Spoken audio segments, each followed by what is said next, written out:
TV Harun সাহেবের মতো লাগতেছে। আসলে ভাই বেদনা ভরা আমার এই জীবন, আমি আর ব্যথা পেতে চাই না। কষ্ট।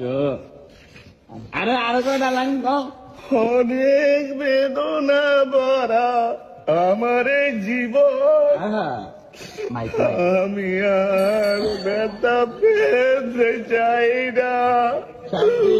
অনেক কেঁদেছি আমি এই জীবনে, করুণার পেতে চাই না। ঠান্ডা আমরা ঠান্ডা বেশি নাকি? আমরা ঠান্ডা করিনি। আরো কয়টা খাও। আরেকটা ওয়ান ফোর না নাচতে হবে না, কিছু সমস্যা আছে। তাড়াতাড়ি মামা তাড়াতাড়ি ভাই